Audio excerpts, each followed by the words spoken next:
Consultant and mentor. Today's conversation is the impact of coaches. Last week, I had a conversation with an athlete, got updated on exactly what she was dealing with at the college level, and it was very unfortunate. It left me with a feeling of uncertainty, um, disappointment, a little bit of anger, frustration, disappointment. Said that already. But yes, basically these emotions came over me.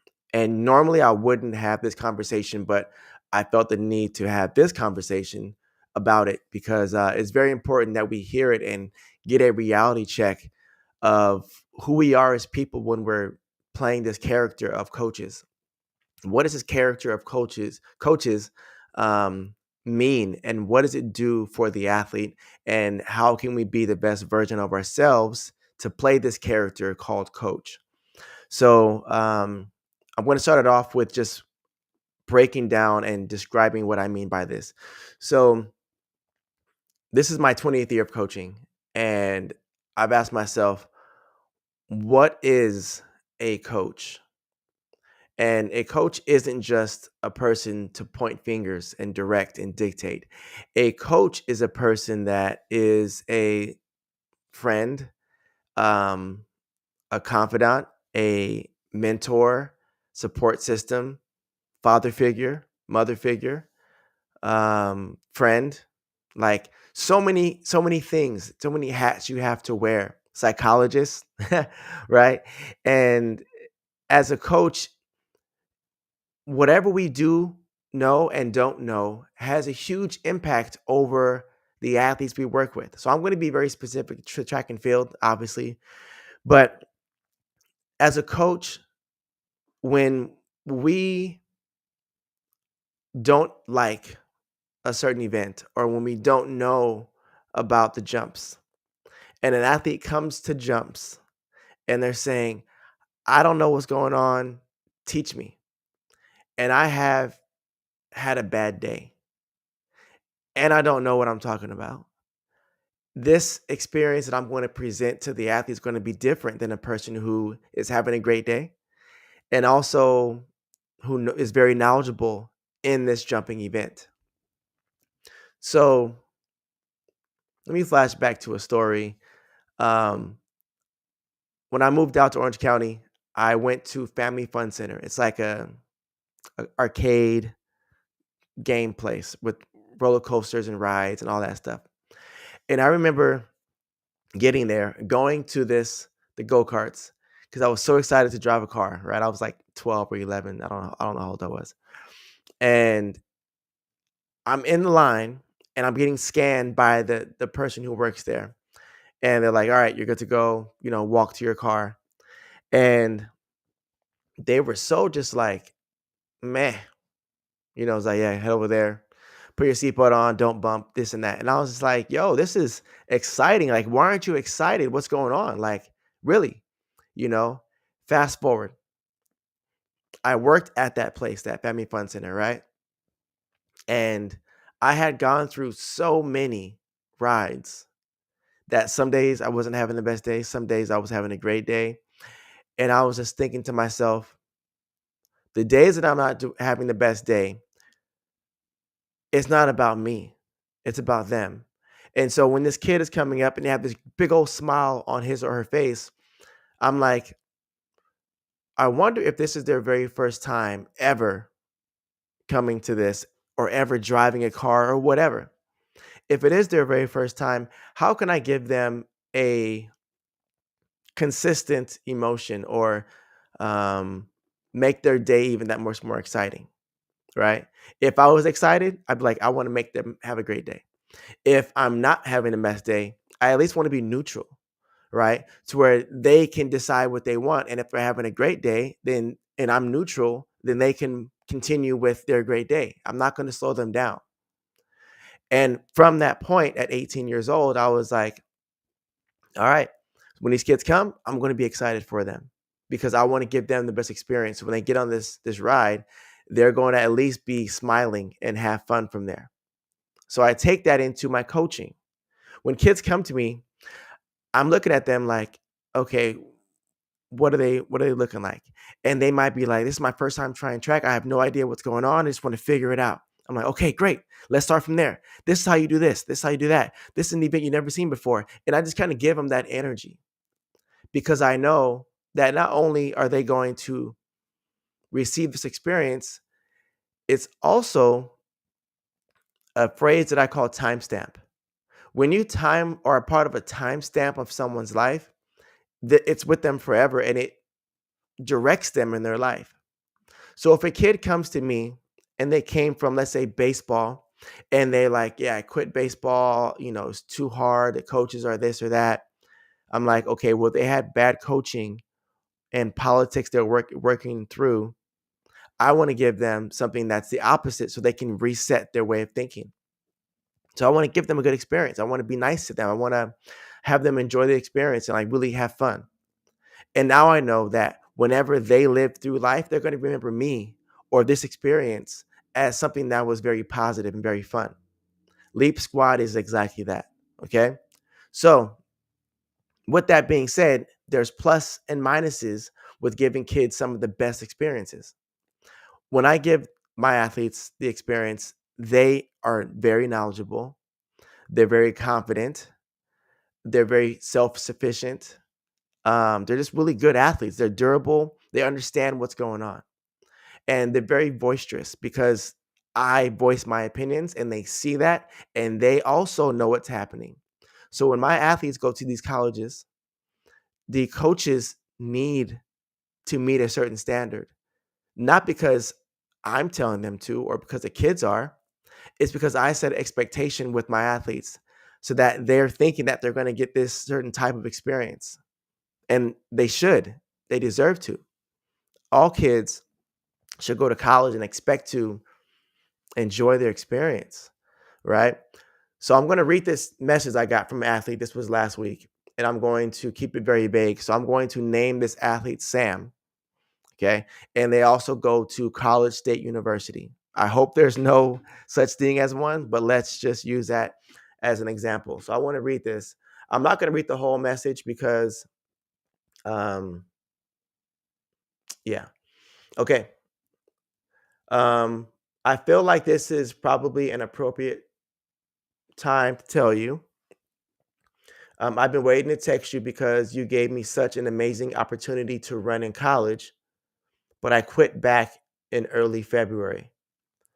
My coach completely shut me off and told me he didn't want to coach me anymore. And so he handed me off to the assistant and wouldn't talk to me. He wouldn't look at me or send me emails. It was the most childish thing to do. It was the most miserable time of my life. So I left because I hated everything about it. Make sure I don't read. Stuff went down between my roommates and I because of jealousy problems. So that was my other deciding factor to leave. He was absolutely horrible to me and made my life suck. LOL. But I will always I'll skip over that. Okay. So I'm reading that. Mind you, I'm just checking in with her, right? I'm like, "Hey, just checking in, seeing how you doing." And that's the response I get. And I was like, "Yo, I'm going to call you." So I talked to her. Now, again, the reason why I'm leaving names and schools out is because this is only one side of the story. So I don't want to, give my suggestions or whatever to a coach that I'm only getting half the story, right? Just to be fair. But she's telling me this experience, telling me that there was times where she was in line to jump and the coach would talk to athlete A and then pass by her and then talk to athlete C and just ignore this and ignore her. And I was like, wow, but what I can say is I have had a conversation with her coach. I've had probably three interactions with the coach and very good interactions, the last one was a little bit more man to man. But I feel like it was positive. And it's very unfortunate. And so the words that she used within this conversation with me were childish, um, you know, regret. She used the word regret. What else did she use? She just had a very, very bad experience. And so as a coach, like I did say, prepare for these things and make sure when you choose a school for the right reasons. I feel she did. Um, there was another school that was really close, but this one felt that it was exactly what she wanted. And it's just unfortunate. So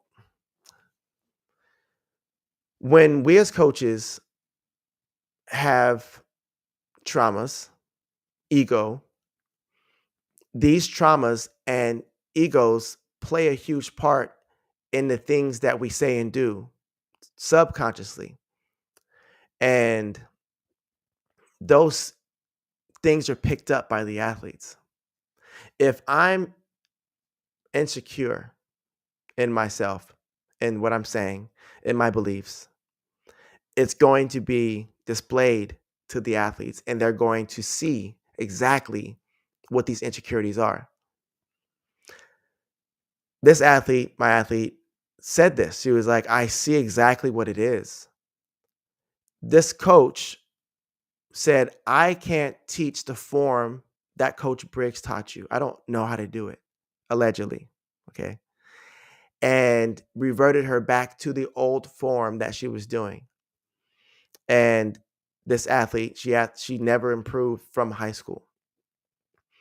And there was this thing of like, hey, you're not improving. We're not going to take you to our conference championships. Um, and it's just like, why aren't you taking me to the conference championships? If you're saying you're not taking me because my marks haven't improved, I'm doing exactly what you've asked me to do, and I'm not improving.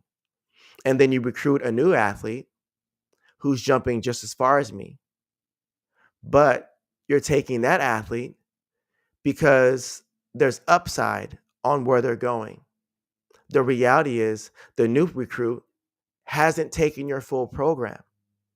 So your program is putting me in a negative, and now you recruit a new athlete that hasn't fully been in your program and is better.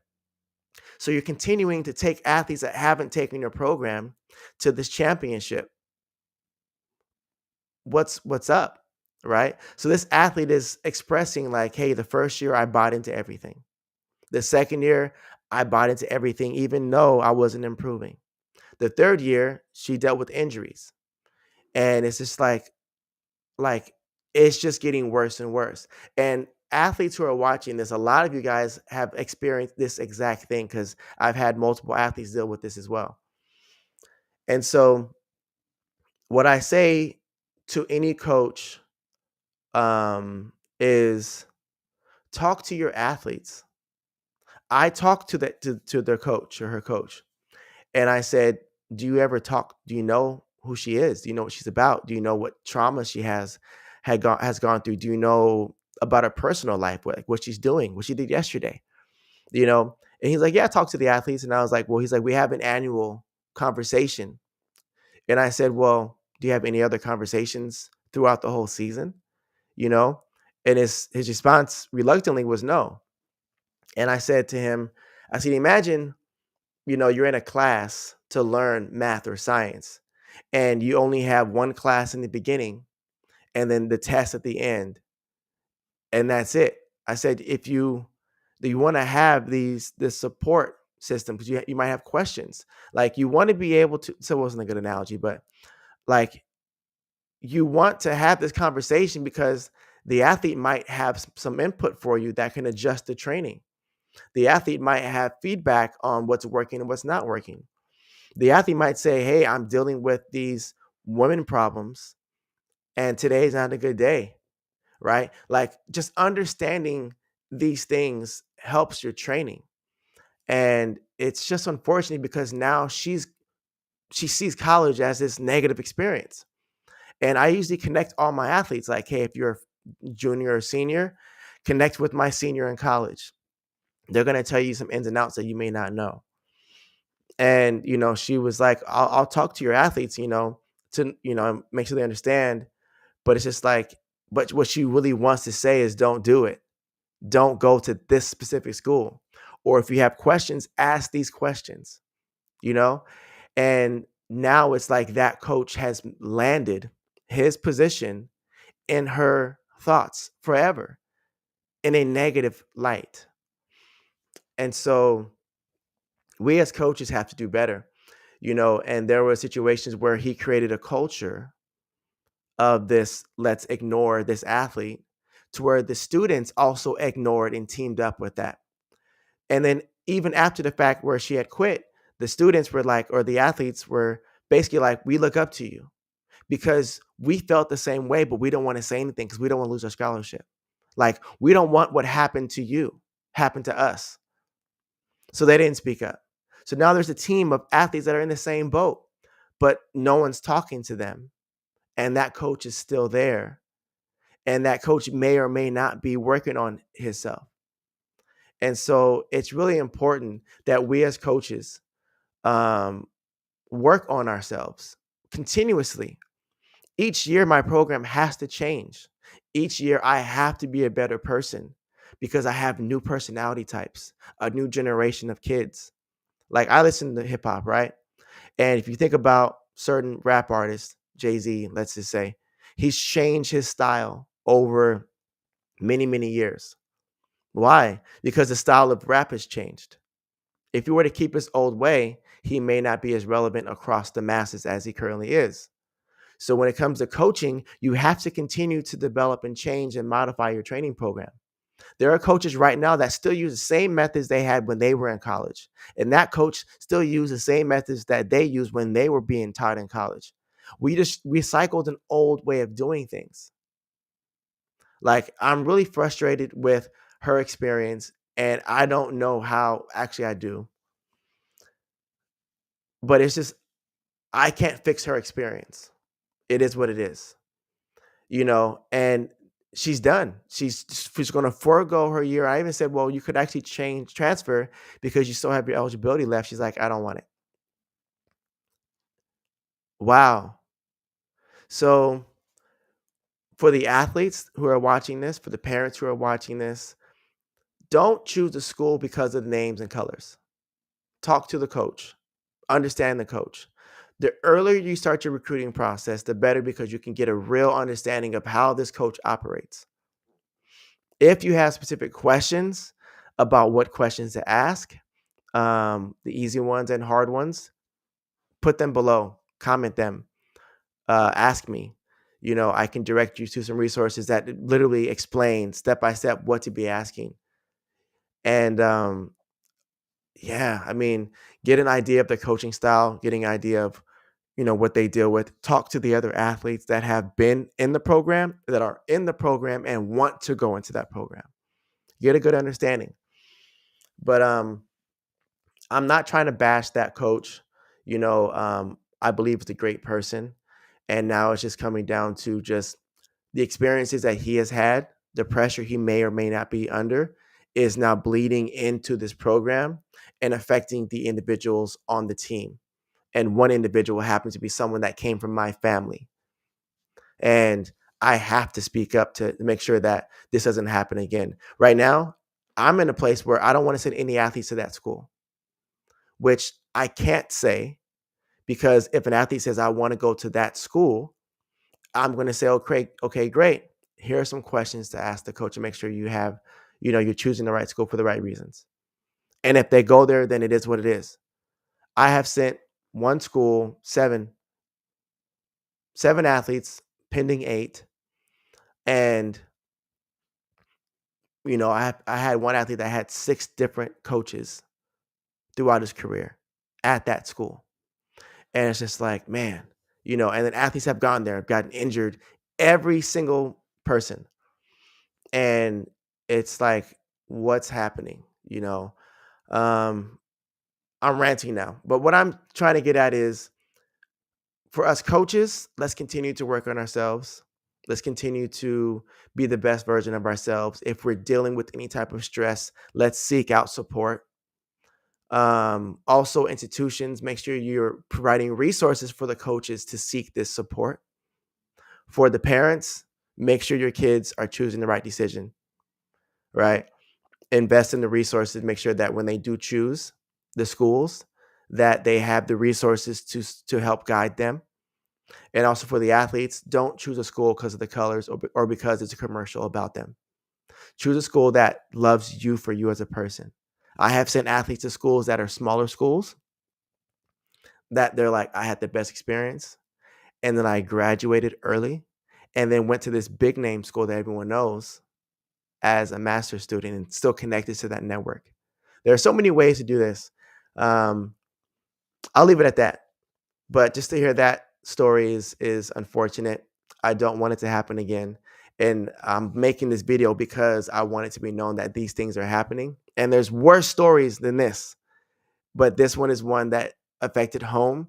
And we get to make a change now for everybody. So we all get the resources, we all get the support that we need. All right. Till next time.